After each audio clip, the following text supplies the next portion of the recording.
I have a question for you, and I want you to be honest.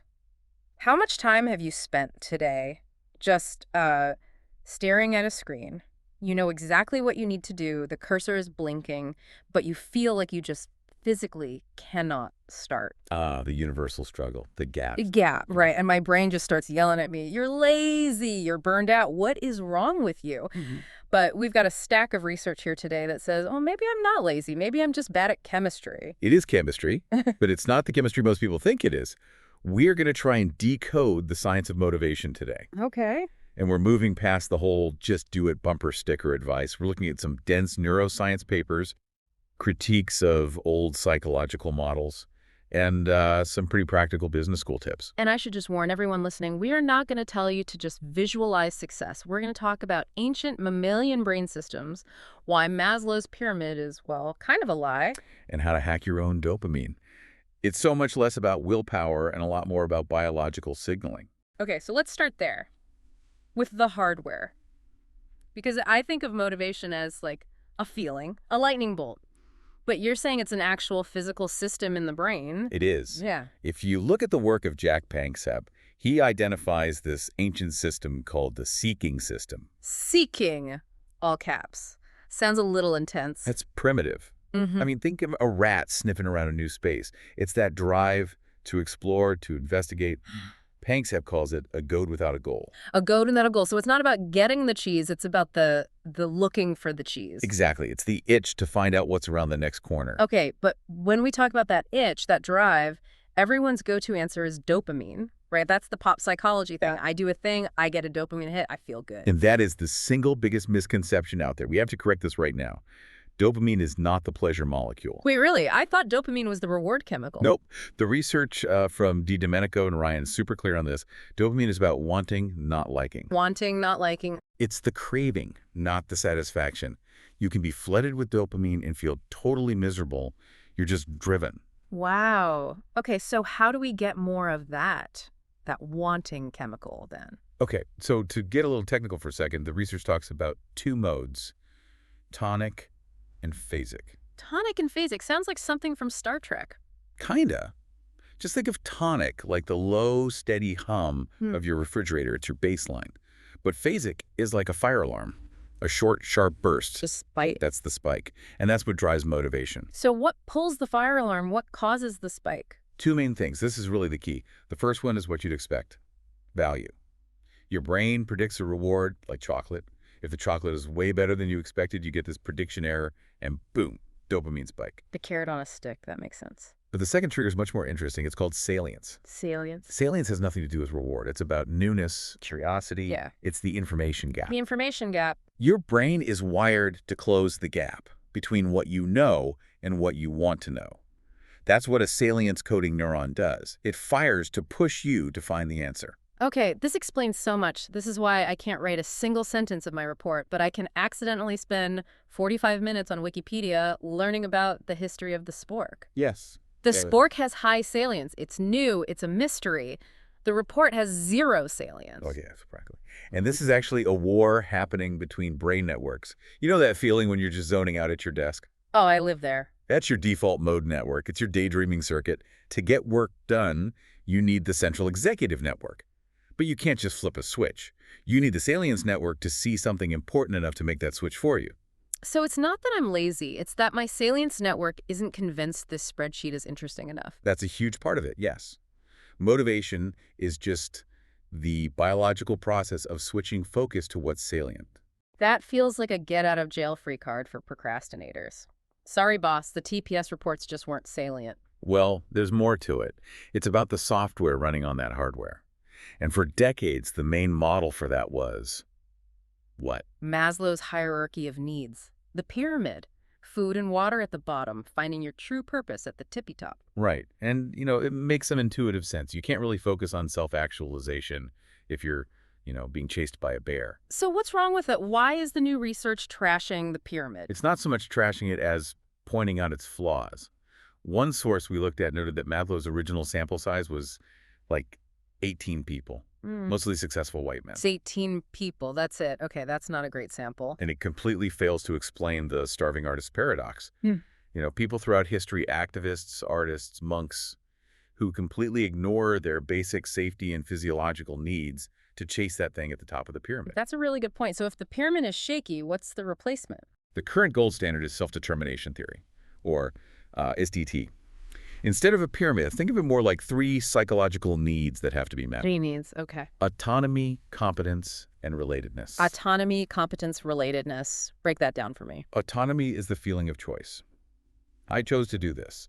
Competence is mastery. I'm good at this. And relatedness is connection. This connects me to other people. Get all 3, and you have the highest quality motivation. But I don't always have those. Like, I have to do my taxes.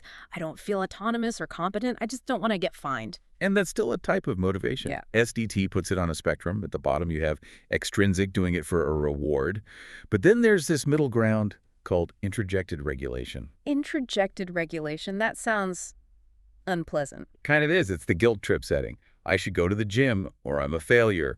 I have to work late, or my boss will think I'm lazy. It works, but it causes a ton of anxiety. I think I live in interjected regulation. That is my home address. A lot of high achievers do. The goal is to move up the ladder to identified regulation. That's when you say, I don't love doing my taxes, but I value being a responsible person. It's a personal choice. And that's more sustainable. Much more. There was one thing in the research that really blew my mind, though. This undermining effect. Ah, Dacey's research, yes. This is the idea that if you start paying someone for something they already love doing, they might stop loving it. It's true. It's been replicated again and again. You take a kid who loves to draw, and you start giving them a gold star for every picture. Pretty soon, they're only drawing to get the star. The motivation shifts from internal, I enjoy this, to external, I want that star. Wow. So you can literally kill your own passion by over-rewarding it. You can turn play into work. Yeah. Which is a shame because the ultimate goal, the absolute peak of motivation, is when the work becomes the play. And that's flow. The holy grail, a Six at Mahali's work. Exactly. The state where time just disappears. We all chase that feeling. Is there a recipe for it, or is it just random magic? There's a recipe. And it's pretty specific. You need clear goals. You need immediate feedback. But the biggest factor is the balance between challenge and skill. The sweet spot. Right. If the challenge is way higher than your skill level, you get anxiety. If it's too low, you get boredom. Flow lives on that razor's edge where you are stretched to the absolute limit of your abilities. So if I'm bored at my job, it might not be that the work itself is boring. It could be that I'm just too good at it. Could be. Or you haven't figured out how to make it a game. The research talks about an autotelic personality. Autotelic. It's someone who can basically create their own purpose. They find their objectives from within. They're the person on an assembly line who makes it a game to beat their own record. They create the challenge. So they bring the salience to the task instead of waiting for the task to be salient. Exactly. They're hacking their own brain chemistry. Okay, I love the theory. But let's be real. Sometimes I know all of this, and I'm still just stuck. Lying on the floor, can't move. The physical nope. The total physical nope. And we looked at this list from Dean Bokhari on practical motivation killers, and a couple of them really jumped out at me. Like what? The one about physiology. The idea that my posture, how I'm literally sitting right now, is dictating my motivation level. It's a feedback loop. You're slumped over, breathing shallowly. Your body sends a signal to your brain. Red alert. We're in low power mode. Conserve all energy. So what's the fix? Just sit up straight. Or even more. Bokhari calls it a power move. You jump up, you clap your hands, you yell. It sounds completely insane. It does sound a little insane. But motion leads to motivation. You cannot think your way out of a state of physical lethargy. You have to move your way out. I'm picturing everyone on their morning commute suddenly jumping up and yelling on the bus. Maybe save the yelling for when you get home. But another tip on that list seemed to completely contradict everything we've been taught. The 10X rule. Oh, the Grant Cardone idea. Yeah. Most advice is start small, baby steps. This says, no, make your goal 10 times bigger. Doesn't that just create overwhelm? It sounds like it would. Right. But think back to the neuroscience. Think about that salience network. Right. If your goal is answer 3 emails today, is that salient? Does that trigger a dopamine spike? No, that's just Tuesday. It's boring. Exactly. It's low salience. But what if your goal is design a new system that makes these emails obsolete forever? Or write the best book in my entire genre? That's terrifying, but it's also interesting. It's salient. It creates a huge information gap that your seeking system desperately wants to close.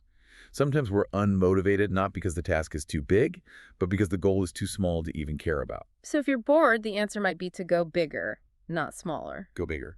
Okay, but we can't always be chasing these huge 10x goals. I mean, we still have to do the dishes, do the laundry.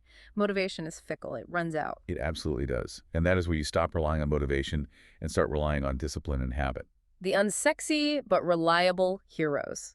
It's the 3 R's: routine, reminder, and reward. You have to build systems so you don't have to make a decision every single time. You just do it. And this is a huge deal for anyone working from home, right? That Culture Hive source was all about this. WFH is a motivation killer because all your reminders, your commute, your office are gone. There was a stat in there that made my whole life make sense. It takes an average of 23 minutes to refocus after a single distraction. It's an enormous cognitive cost. 23 minutes. No wonder my day disappears after checking one Slack notification. Which is why things like the Pomodoro technique are so powerful, that 25 minutes of focus isn't just a timer. It's a boundary against that refocusing cost. And you need a shutdown ritual. A shutdown ritual. Yeah, close the laptop, tidy your desk, walk around the block, anything to signal to your brain, work is over now. Otherwise, you're just in this low-grade anxiety state all night. Okay, we've talked about our own motivation, but what if it's someone else? A coworker, your kid, a friend? My instinct is to just cheerlead them. You can do it. And that almost never works. Right. It doesn't. The best tool for this actually comes from addiction counseling. It's called motivational interviewing, MI. Okay, how does that work? The core idea is that you can't force motivation into someone. You have to help them find their own. You have to evoke it from them. So what does that sound like in practice? Let's say I'm trying to get myself to go to the gym. Okay, so you'd normally say what? Oh, I know I should go, but I'm just so tired. The couch looks so good. Right. So a normal friend would argue with you. Come on, you'll feel better. An MI practitioner listens for 2 things: sustained talk and change talk. Sustained talk is me making excuses. Yes.